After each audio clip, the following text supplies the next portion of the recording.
And I said that you have something special.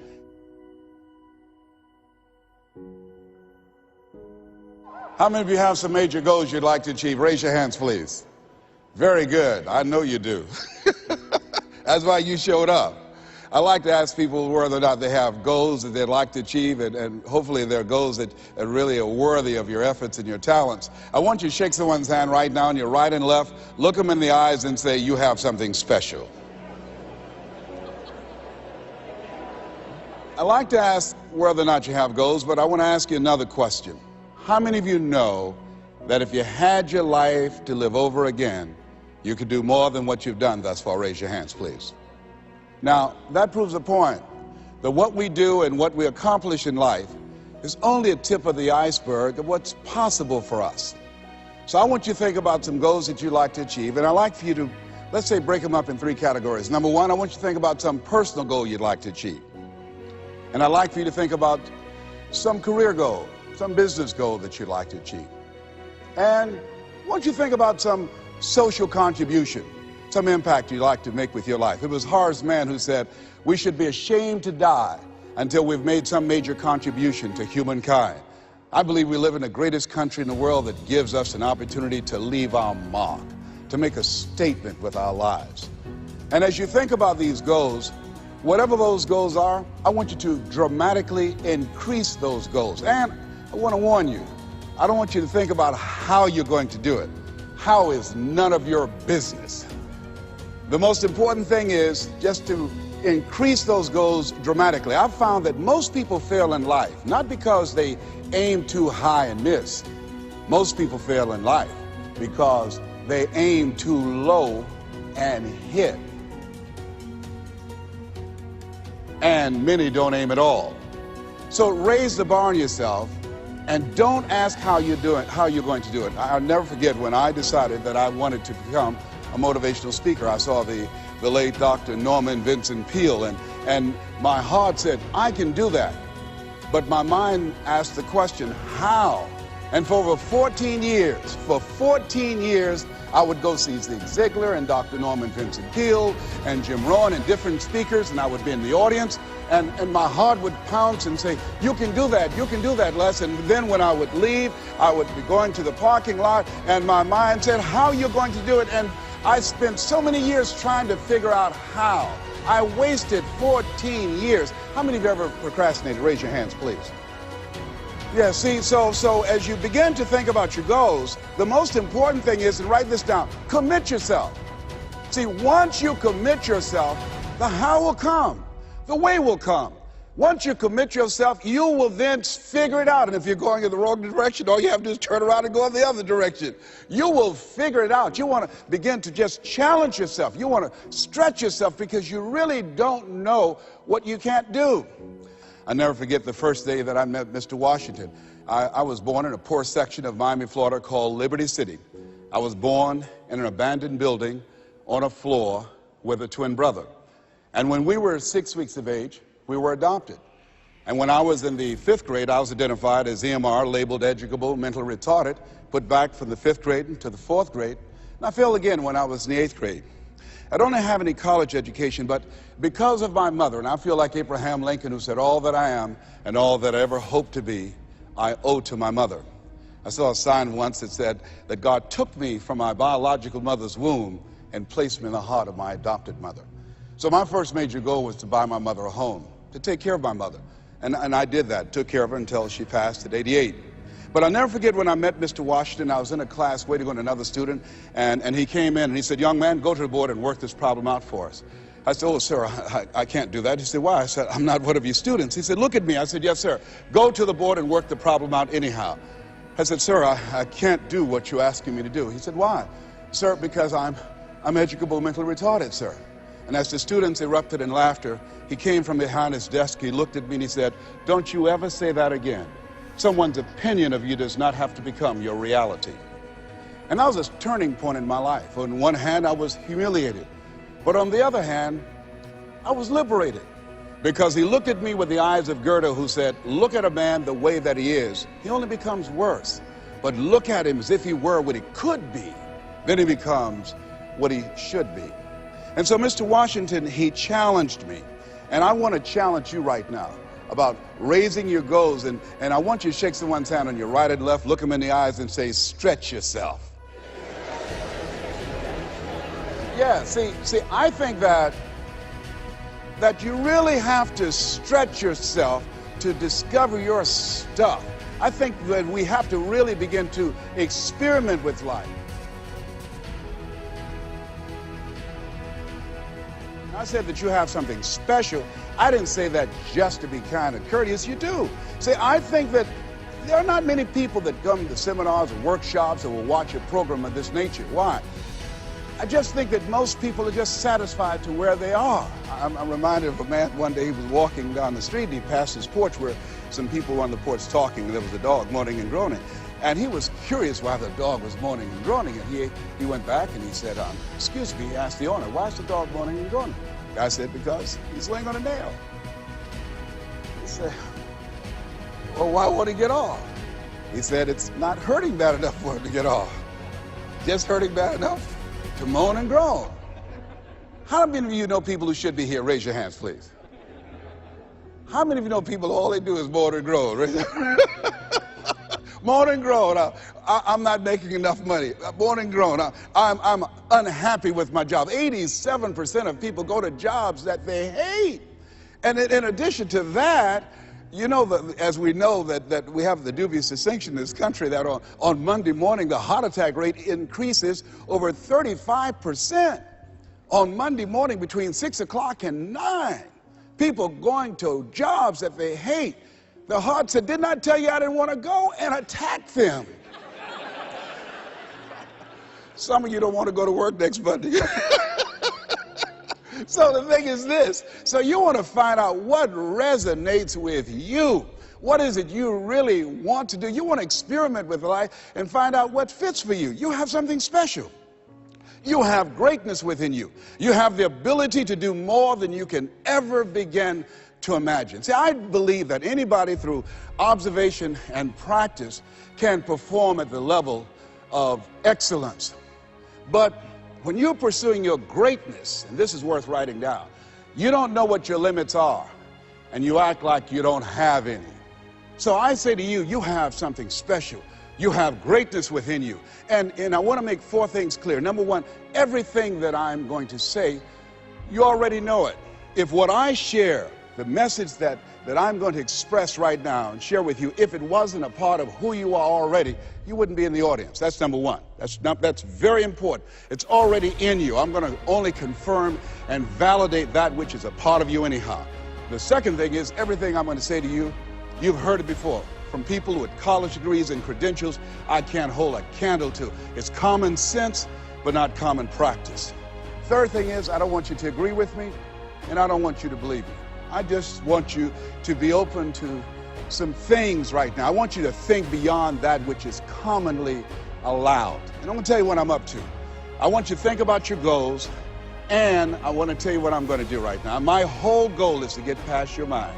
That's my whole challenge, and there's nothing you can do about it. I'm going to do that. See, your assignment was to show up. My assignment is to get past your mind and get into your heart. I want you to think about the goals that you want to achieve, and I really want to challenge you to make up your mind that you're going to make that happen for yourself. And I hope that it's some goal that really resonates with who you are. When I was a little boy, my goal was to just buy groceries for our family.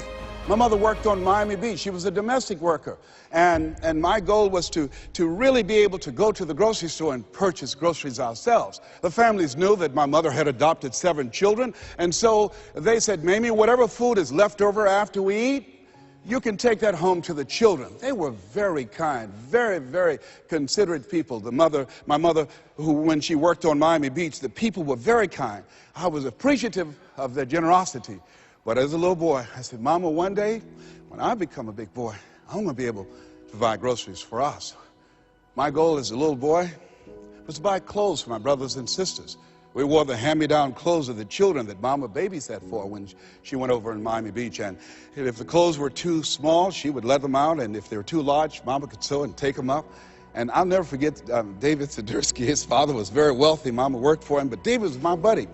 And so his father gave him 2 gifts for his birthday.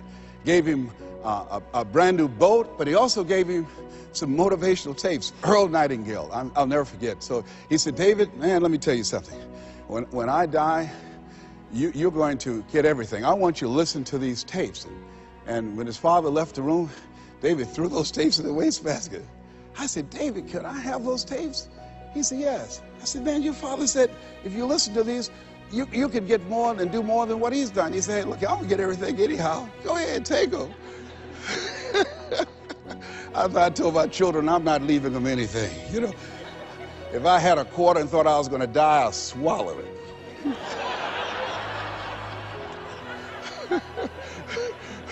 Write this down. It's not what you leave for your children, it's what you leave in them. Not what you leave for them, what you leave in them. No, absolutely not. I'll tell you something else happened. I never forget. Mama came home one day and said, Leslie, David sent you a new pair of shoes his father got for him. I said, oh, Mama, thank you so much. I can't wear David's shoes. I said, why? Well, you tell my buddy that, you know, I wear size 9.5. He wears size 9. She said, boy, shut up, sit down, and put those shoes on. She said, Marianne, go get some Vaseline. And she came in there, and my sister started rubbing the Vaseline on my feet. And she said, run some water in the bathtub.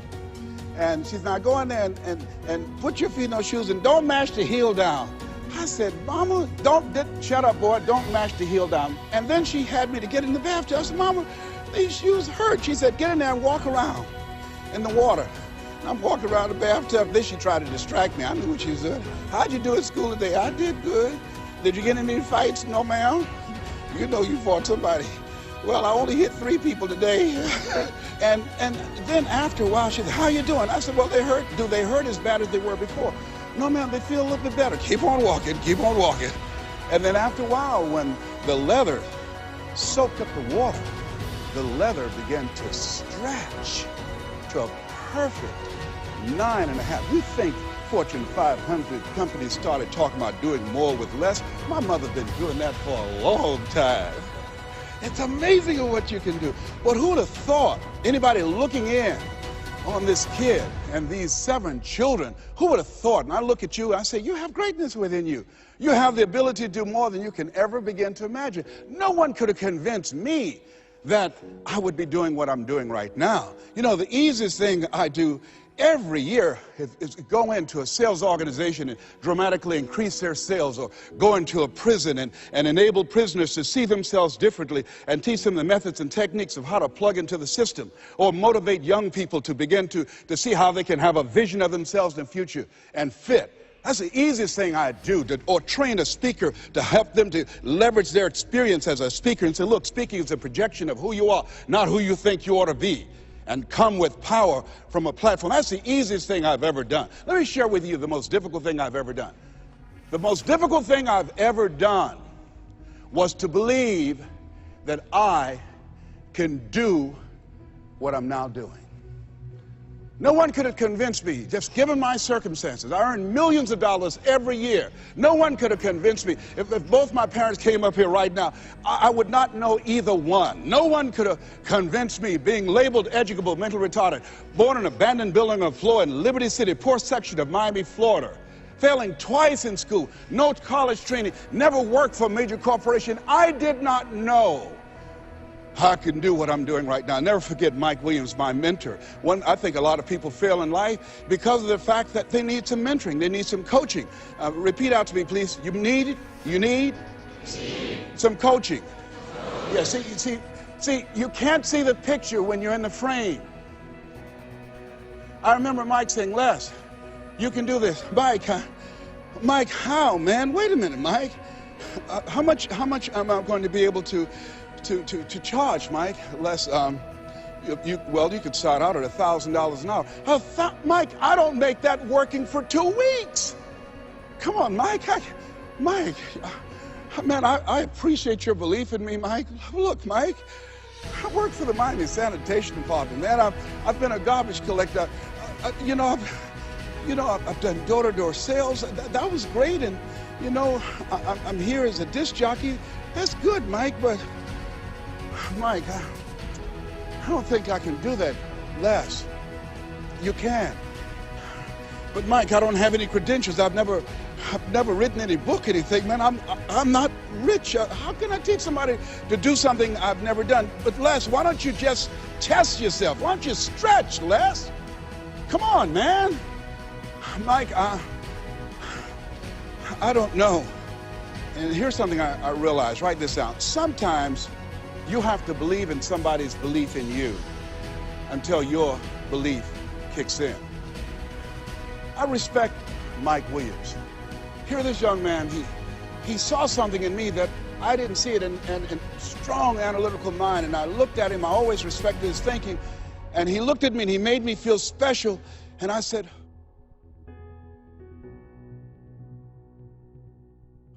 okay, Mike. And I just kept holding on to what Mike said to me. I just kept holding on to what Mr. Washington said to me. I kept holding on to my mother saying, you're special, Leslie, when they said you're educable, mentally retarded. Mama didn't know what that meant. She only had a third-grade education. So she said, he'll be all right, honey. A hard head make a soft behind. He'll be fine. But she said, you're special, baby. You are special. And they kept saying that over and over again. Faith comes by hearing and hearing and hearing. And so here's what I want you to do. Let us say together, as you think about your goals and your dream, let us say together, it's possible. Together, please. It's possible. Say it like you mean it. It's possible. Thank you. Write that down. See, most people never achieve their goals because most people suffer from possibility blindness. They look around trying to think about the things that they don't have. Robert Roots, young man who wrote a book about success principles of the three little pigs. He said, it's not what you don't have, it's what you think you need that keeps you from being successful or happy in life. It's not what you don't have. See, I was focused on what I didn't have. Don't have a college degree, don't have any credentials, never worked for a major corporation. I was focused on the negative things and said, negative things are the things that you see when you're not focused on your goal. What do you come with? What is it that you have within you that you showed up to bring? Hey, Les, you don't know, but my dream is a long shot. A friend of mine, Dexter Yeager, said when the dream is big enough, the odds don't matter. I'm reminded of a great man. When I was reading Time magazine talking about some of the great minds of the last century, they didn't mention his name, Dr. Howard Thurman, one of the mentors of Dr. Martin Luther King Jr., and also an advisor to Mahatma Gandhi and Albert Schweitzer. And he said, the ideal situation for a man or woman to die is to have family members standing around their bed praying with them as they cross over. But imagine, if you will, being on your deathbed and standing around your bed, the dreams given to you by life, the ideas that you never acted on, the talents, the gifts, the abilities that you never used. And there they are, standing around your bed, looking at you with large, angry eyes, saying, we came to you, and only you could have given us life. And now we must die with you forever. And the question is, if you died this very moment, what will die with you? What dreams? What ideas? What talents? What leadership potential? What greatness that you showed up to bring? That you allowed fear or procrastination to hold you back? Perhaps that's why Henry David Thoreau wrote the words, oh God, to reach the point of death, only to realize that you've never lived, only to realize that you've never scraped the surface of your potential. Repeat after me, please, with power, feeling, and conviction. I refuse to die an unlived life. Yes, shake someone's hand on your right and left and say, live your dream. Yeah, I think we should all resolve. I refuse to die an unlived life. Don't worry about the odds. You survived 1 out of 40 million sperms. You will never have those odds again. You beat those odds, you can win anything. Here's something else stops most people. You know what it is? Failure. Let us say together, I will fail my way to success.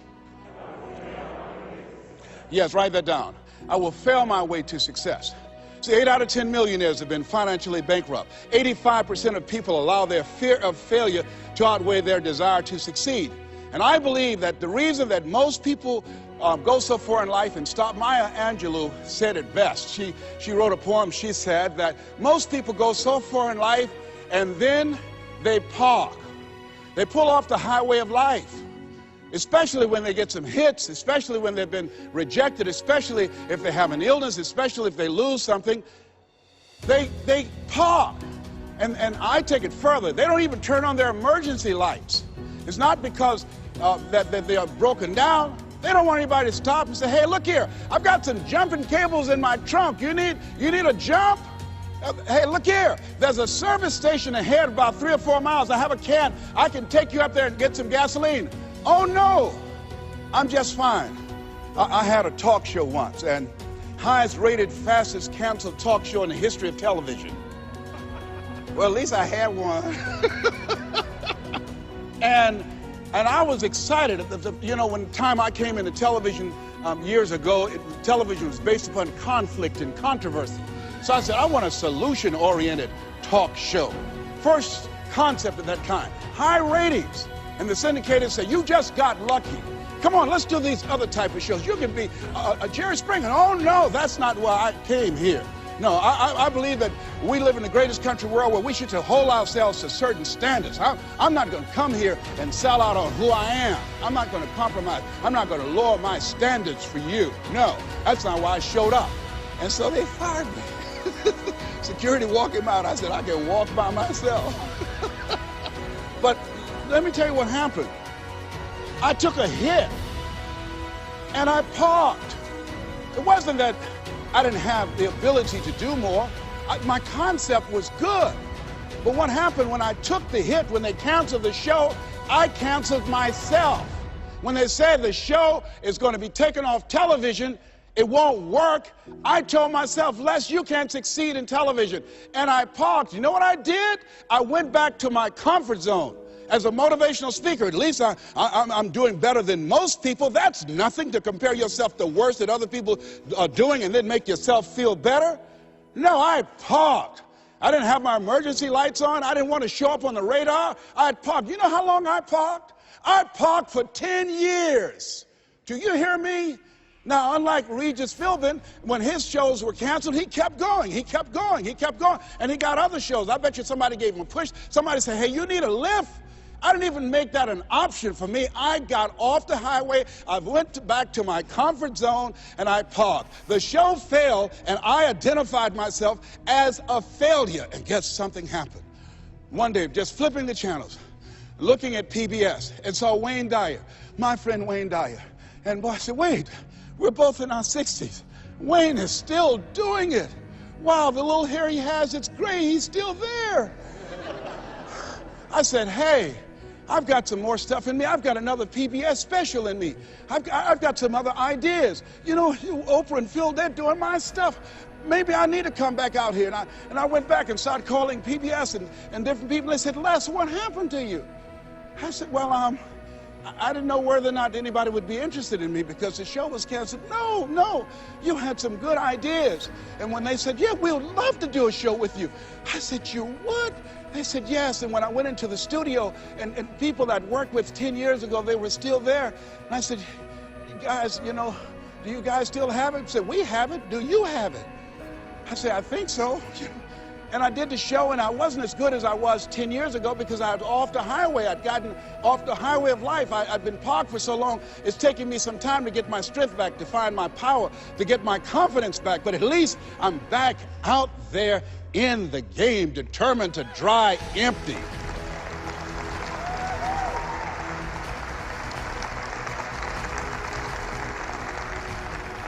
So I say to you, see, I only attract millionaires or millionaires in training. Just gonna get that in a minute. You have something special. You have greatness within you. And the only reason you are here, you are my assignment. You can feel me. Some of you feel me right here in your heart of hearts. And my goal is to get past your mind and into your heart. So it's necessary that you have the mindset that I can do this. You've got to begin to believe and to fortify that belief and feed that belief by listening to tapes, going to seminars and workshops, by challenging yourself, by stretching yourself. It was Osborne who said, unless you attempt to do something beyond that which you've already mastered, you will never grow. And as you begin to challenge yourself, you'll discover some things about yourself that you don't know right now. The other thing is you begin to look at yourself, look at your dreams, and begin to experiment and stepping into your greatness. One of the things that's very important, whatever goals and dreams that you have, repeat after me, please. Make your move before you're ready. You have Price Pritchett, who's a great motivator and trainer. He said, make your move before you're ready. We're instructed in life to walk by faith and not by sight. See, you want to really begin to stretch yourself. You want to become a risk taker. You want to raise the bar on yourself. Most people won't do that. See, most people engage in low-life living, low-risk living. Viscott said, if you're not willing to risk, you cannot grow. And if you cannot grow, you cannot become your best. And if you cannot become your best, you can't be happy. And if you can't be happy, then what else is there?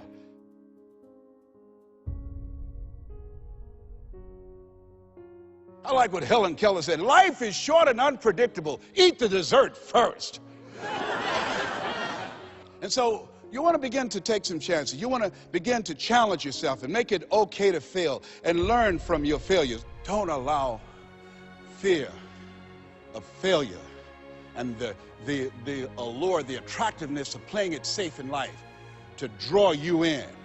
You can't get out of life alive. You got to die to leave here.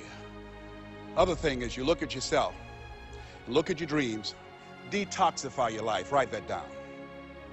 See, I think that most people never achieve their true goals in life because they're surrounded with too many toxic, negative, energy-draining people. You've got to look at the people in your life and ask yourself the question, what is this relationship doing to me? How is it impacting my life? Am I a better person? Sidney Poitier wrote a book called The Measure of a Man. And it's powerful, but I encourage you to get the tapes. I love his voice, and he said something in there. He said, when you go for a walk with someone, something happens unconsciously. It's not spoken.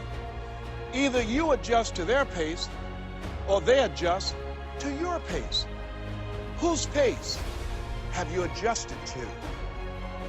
See, you want to surround yourself. My daughter, Ona Brown, who's a speaker and coach, she says, call forth your team, but make sure these are people that you can learn from. I'll never forget, I'm on a special board with Bishop T.D. Jakes, and we went into a board meeting. He looked at everybody before opening the meeting. He said, as soon as I know as much as you do, you're fired. And with that, the meeting is now open. Everybody continued to learn on that board. Trust me on that. A friend of mine, Dennis Kimbrough, motivational speaker out of Atlanta, he said, if you're the smartest one in your group, you need to get a new group. So as you look at yourself and look into the future, call forth your team. George Fraser says your network determines your net worth. Who do you allow to be in your ear? What kind of relationships are you developing? Are they an asset to you, or they are a liability? Do they elevate your spirits, or do they tear you down? I think of two types of people: nourishing people and toxic people. Nourishing people, they bring the best out of you. They encourage you, they inspire you, they hold you accountable. Toxic people, they are critical people, always telling you what you can't do. They're always measuring your possibilities based upon their failures. My mother said, never let anybody tell you what you can't do, son, especially if they haven't done it. They don't know what's possible for you. So as you begin to look at yourself, begin to identify the relationships that you communicate with most and say, hey, is this relationship helpful to me? And then think about some people that you need to bring into your life that you can learn from, that you can grow from. I joined the National Speakers Association when I decided that I wanted to speak. I wanted to be around the people that were doing what I wanted to do. I'll never forget when I saw Dr. Norman Vincent Peale. He said, you have something special. You have greatness within you. And you can do more than you can ever begin to imagine. And here I am. And the audience said, oh my goodness. I'd read The Power of Positive Thinking 17 times. My hero. And I saw him backstage, and I said, Dr. Peale, hi, my name is Les Brown. I've listened to your tapes and I've read your books, They gave them to us in special education, sir. And one day I would love to be on stage with you. And he looked at me and said, "It's possible, young man. It's possible." But this man, when he spoke, he gave me goose pimples. Deep baritone voice, spoke from his diaphragm. You have something special. You have greatness within you. He override the inner conversations in my mind. I'll never forget a gentleman, what a brilliant man, a Harvard graduate, Dr. Carter G. Woodson. He said, if you can determine what a man shall think, you never have to concern yourself with what he will do. If you can make a man feel inferior, you never have to compel him to seek an inferior status, for he will seek it himself. And if you can make a man feel justly an outcast, never have to order him to go to the back door. He'll go without being told. And if there's no door, his very nature will demand one. See, we live in a world where we're told more about our limitations rather than our potential. How many of you have ever been told that you couldn't do something? Raise your hands, please. You know, MIT did a study that if I say to you, you can't do that, that 16 people have to come along and say, you can do that, you can do that, you can do that, to neutralize that, and the 17th statement that you hear, you can do it, will be the one that will finally stick. So you have to watch who's speaking into you. You've got to begin to monitor your mind, and you've got to begin to literally be proactive in programming yourself to success. Be ye not conformed to this world. Be ye transformed by the renewing of your mind. You've got to take responsibility to make that happen.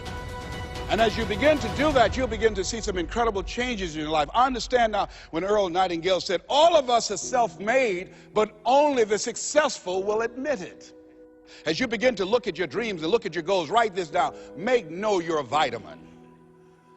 See, most people stop short of their dreams and park and get off the highway of life because of the rejections of life. You will always be rejected.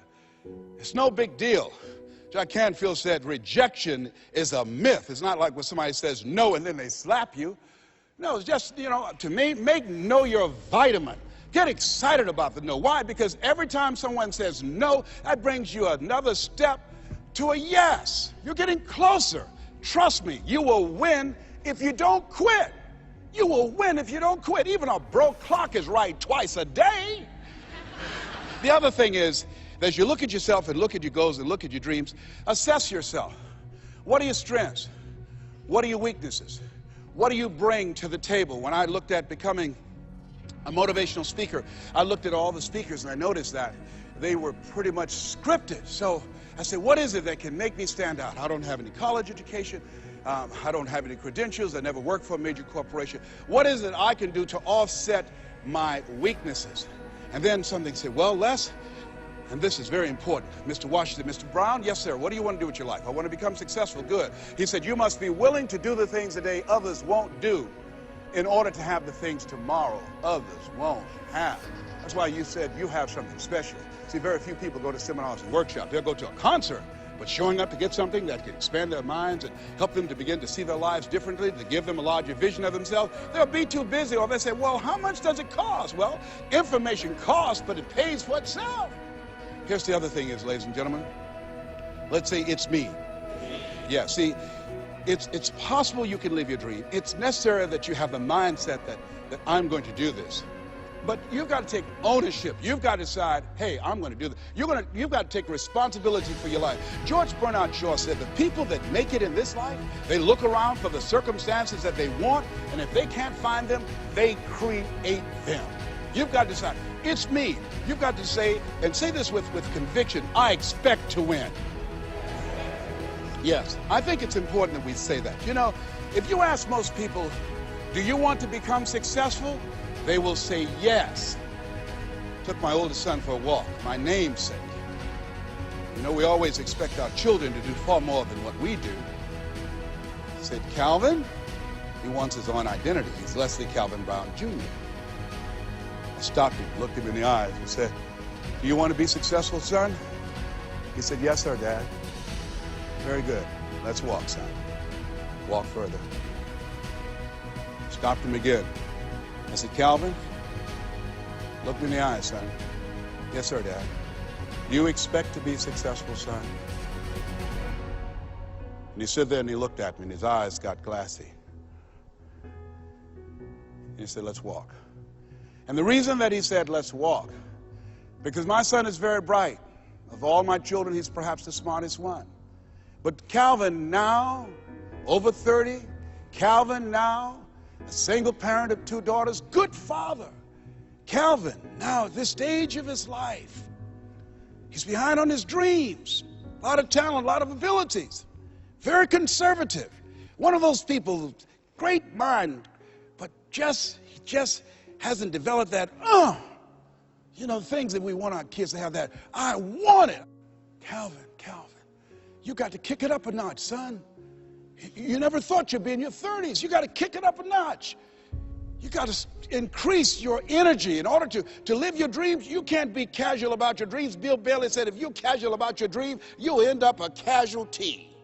Shake someone's hand on your right and left and say, kick it up a notch. Yes. You got to kick it up a notch. What is it you bring? And whatever you bring, you've got to kick it up a notch. What is your signature as you look at where you want to go and what it is you want to do? As you look at your product or your services, repeat out to me, please. Provide more service than you get paid for. Yeah, see, that becomes your signature. When you look at your goals and look at where you want to go, at your products, at your services, at your industry, you want to set some high standards for yourself. I like what Henry David Thoreau said, do not go where the path may lead, but go where there's no path and leave a trail.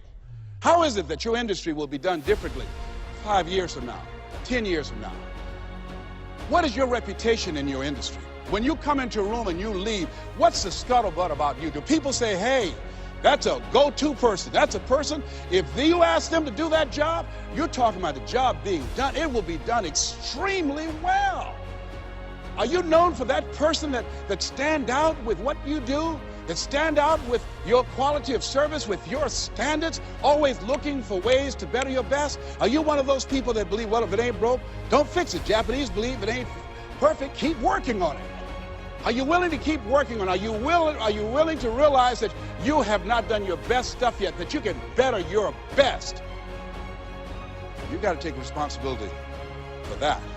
And now let's go to the next level. Not only is it possible that you can live your dream, is it necessary that you call forth your team and surround yourself with people that you can learn from and grow from, that you must work on yourself and monitor yourself and train yourself, that you've got to begin to take total responsibility for the outcomes that you want to produce in your life. But let us say together with power and conviction, it's hard. Yes, ladies and gentlemen, living a dream, changing your life, it's hard. It's hard when you lose all your money, when you've given it the best that you have, when you have some major setback, it's hard. When a doctor looked at me and said the 3 horrible words no one wants to hear, you have cancer. It was hard to mobilize my mind and spirit, to listen to tapes and music and read scripture and be around other people and seeking out other prostate cancer conquerors to believe that I could do this. It was hard. Never forget, my son said, Daddy, are you going to die? Why are you asking me that? You're not going out much. You're not the bubbly personality that I know you to be. You're not talking much. You're spending a lot of time in the room by yourself, Dad. Are you going to surrender? Are you giving up? Are you going to let that doctor's opinion become your reality? Will my daddy see me graduate? Yes, son, yes. I'm going to fight. No, I don't think it's my time yet. I'm going to see you graduate, but more than that, I've got some other things that I'm going to do with my life. And I thank you for asking me that. But I must tell you that I'm scared. I'm scared. And I've never been in this situation before. It's been easy for me to talk to people and encourage people when they've had challenges in their lives. But it's me. And I don't feel less than a man in admitting this to you. Yes, I'm scared. And I need some help. Repeat after me, please. Ask for help. Not because you're weak, but because you want to remain strong. And ask for help. And don't stop until you get it. Yes, see, life is hard. And there are some moments in life when you're going to need some help. You're going to need somebody to speak to you. You're going to need somebody to say something to you. I have a friend of mine, Willie Jolly, who's a motivational speaker. He said, a setback is a setup for a comeback. I had to listen to Willie's tapes. I have another friend, Kevin Brace, who's a speaker. He said, Les, come on, man, you can do this. You can make this happen. You can hit a home run. It's a done deal. You are Les Brown. That cancer's got to get out of your body. I said, talk to me, Kevin, talk to me. That's what I need to hear. I needed to hear those words. I don't care who you are. Many people won't allow themselves to ask for help because of pride. Pride cometh before a fall. Because of ego. Ego means edging God out. No, ask for help. Not because you're weak, but because you want to remain strong. And ask for help. Don't stop until you get it. I'm here because a lot of people helped me. I'm here because a lot of people believed in me at a time when I was struggling to believe in myself. The other thing is, let us say together, it's worth it. Yeah, see, I think, and write this down, you got to find 5 reasons that will make it worth it for you. 5 reasons. What will make it worth it for you? Mine was, I want to take care of my mother. Mine was, I want to do something with my life. What will make it worth it for you? Mine is, I want to leave a legacy. Mine is, I refuse to die an unlived life. What will make it worth it for you? Repeat after me, please. You got to be hungry.